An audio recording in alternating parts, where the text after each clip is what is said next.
यहाँ पर आपको बताएं कि तोशाखाना केस में चेयरमैन पीटीआई की सजा मुअत्तली की दरख्वास्त पर महफूज फैसला कुछ देर में सुनाया जाएगा। Chief justice Islamabad high court की सरबराही में 2 रुकनी बेंच ने गुज़श्ता रोज फैसला महफूज किया था। अदालत ने इलेक्शन कमीशन के वकील की जानिब से दलाइल के लिए मजीद मोहलत की इस्तदा मुस्तरद कर दी थी।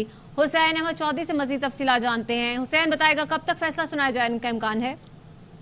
जी देखिए, ये 5 अगस्त को सेशन कोर्ट की जानिब से 3 साल कैद और 1 लाख जुर्माने की सजा सुनाई गई थी चेयरमैन पीटीआई को। तोशाखाना का ये केस है और 8 अगस्त को जो है वो अपील और सजा मुअत्तली की दरखास्त इस्लामाबाद हाई कोर्ट में दायर हुई थी। 9 तारीख को पहली समाअत हुई थी, उसके बाद टोटल 6 समातें हुई हैं और गुज़श्ता रोज तमाम दलाइल सुनने के बाद अदालत ने फैसला महफूज कर दिया था। इलेक्शन कमीशन के वकील अमजद परवेज की जानिब से गुज़श्ता रोज खासी तवील जो है वो दलाइल दिए गए थे।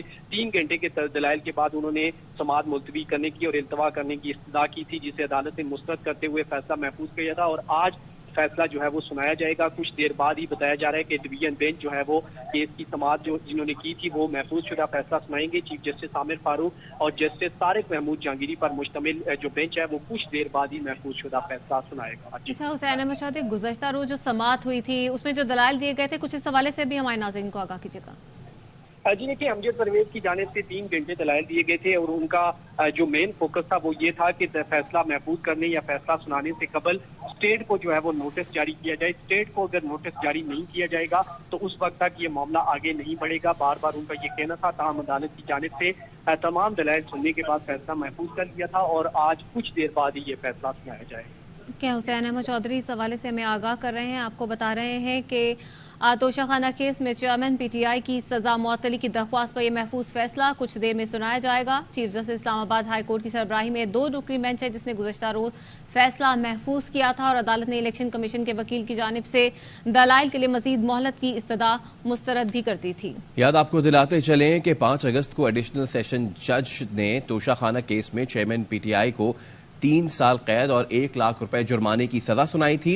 अदालत की जानिब से सजा सुनाए जाने के बाद पुलिस ने चेयरमैन पीटीआई को लाहौर में उनकी रहायशगाह से गिरफ्तार करके अटक जेल मुंतकिल किया था और गुज़श्ता रोज इस्लामाबाद हाई कोर्ट ने चेयरमैन पीटीआई की सजा मुअत्तली की दरखास्त पर फरीकैन के दलाइल सुनने के बाद जो फैसला महफूज किया था आज वो सुनाया जाना है। 11 बजे का वक्त था कि जब वो सुनाया जाना था। पीटीआई चेयरमैन की जानिब से तोशाखाना केस में ट्रायल कोर्ट की सजा के खिलाफ दरखास्त पर समाअत chief justice Islamabad high court Aamir Farooq और जस्टिस तारिक जहांगीरी की सरबराही में 2 रुकनी बेंच ने की है। गुज़श्ता रोज जब समाअत हुई तो इस मौके पर इलेक्शन कमीशन के वकील ने कहा कि यह करप्ट प्रैक्टिसेस का केस है। चेयरमैन पीटीआई 44 में से सिर्फ 4 समाअतों पर अदालत आए, उनकी ये दलील मान भी लें कि सेशन कोर्ट ट्रायल के मजाज नहीं तो मजिस्ट्रेट की स्क्रूटनी के बाद ट्रायल तो सेशन कोर्ट नहीं करना था। दूसरी जानिब चेयरमैन पीटीआई के वकील लतीफ खोसा जब रोस्ट्रम पर आए तो उनका कहना था कि इलेक्शन कमीशन के वकील के दलाइल में मदाखलत तो नहीं करना चाहता लेकिन कुछ फैसलों के हवाले देना चाहता हूं। लतीफ खोसा ने नवाज शरीफ की सजा मुअत्तली का हुक्म बहाल रखने के सुप्रीम कोर्ट के फैसले का हवाला दिया और कहा कि इलेक्शन कमीशन के वकील ने 1 घंटा उस दिन लिया, 2 घंटे आज लिए।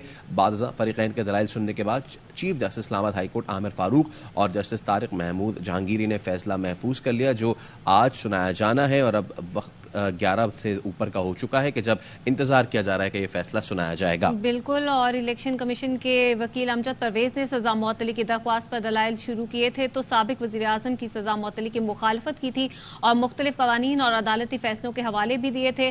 उन्होंने राहुल गांधी के केस का हवाला देते हुए भी ये कहा था कि राहुल गांधी को 2 साल सजा हुई थी। राहुल गांधी ने सजा मुअत्तली की दरख्वास्त दी थी और उनकी सजा मुअत्तली की दरख्वास्त मुस्तरद हुई थी। इलेक्शन कमीशन के जो वकील अमजद परवेज है उन्होंने इस मौके पर कहा था कि मैं मुख्तसर हुक्म की बुनियाद पर सजा मुअत्तली की अपील की मुखालफत नहीं कर रहा, मैं सिर्फ ये कह रहा हूं कि हुकूमत को नोटिस किए बगैर अपील पर कार्रवाई नहीं की जा सकती।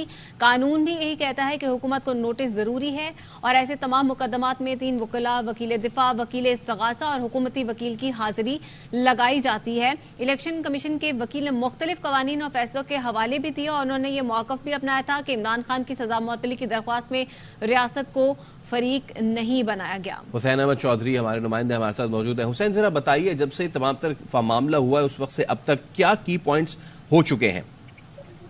जी देखिए, तोशाखाना केस में चेयरमैन पीटीआई की सजा मौतरी की दरखास्त पर फैसला महफूज है, जो कि कुछ देर बाद जो है वो ये सुनाया जाएगा। 5 अगस्त को चेयरमैन पीटीआई को 3 साल कैद और 1 लाख जुर्माने की सजा सेशन कोर्ट में सुनाई थी। एडिशनल सेक्शन जज हुमायूं दिलावर ने ये फैसला सुनाया था और उसके बाद 8 अगस्त को ये मामला हाई कोर्ट पहुंचा था। चेयरमैन पीटीआई ने सेशन कोर्ट के फैसले के खिलाफ अपील दायर की थी और सजा मौतरी की दरखास्त दायर की थी। 6 जो है वो समातें हुई हैं 9 अगस्त के बाद अब तक, और चेयरमैन पीटीआई की सजा मौतरी की दरखास्त पर जो है वो फैसला गुज़िश्ता रोज महफूज किया गया था। चेयरमैन पीटीआई के वकला जो थे उसमें सलमान अकरम राजा थे, सरदार लतीफ खोसा थे, बाबर अवान थे। उनकी जानिब से कहा गया था कि जो अपील का मामला है वो बेशक जेर इल्तवा रहे और बाद में बेशक डिसाइड होती रहे, लेकिन पहले सजा जो है वो मुअत्तल करके जमानत पर रिहा किया जाए। 20 से जायद रोज हो गए हैं चेयरमैन पीटीआई जो हैं मुख्तसर उन्हें सजा हुई है, लेकिन उसके बावजूद वो जेल में कैद है, लिहाजा उन्हें सजा उनकी मुअत्तल करके उन्हें जमानत पर रिहा किया जाए। लेकिन दूसरी जानिब जो इलेक्शन कमीशन था उनका ये मौक़िफ़ था अमजद परवेज का कि पहले इस केस में वफाक को, स्टेट को नोटिस होना चाहिए, रियासत को नोटिस होना चाहिए, और रियासत चूंकि फरीक नहीं बनाई गई उन्हें फरीक बनाकर नोटिस किया जाए, उनसे तफसीलात ली जाए और उसके बाद जो है वो सजा मुअत्तल की जाए या फैसला सुनाया जाए या फिर फैसला महफूज किया जाए। कल खासे तवील दलाइल जो है वो दिए गए अमजद परवेज की जानिब से, 3 घंटे के तवील दलाइल दिए गए थे और तमाम दलाइल सुनने के बाद अदालत ने फैसला महफूज कर लिया था। और आज मुमकिन टाइम जो है वो 11 बजे रखा था, लेकिन अभी 11 तो बज चुके हैं, लेकिन बताया ये जा रहा है कि कुछ देर बाद ये महफूज शुदा फैसला सुना दिया जाए। अच्छा हुसैन, इलेक्शन कमीशन के वकील ने जब दलाइल दिए चेयरमैन पीटीआई की सजा मुअत्तली की, जब उन्होंने मुखालफत की तो उसमें क्या दलाइल थे उनके, क्या क्या रेफरेंसेस दिए उन्होंने?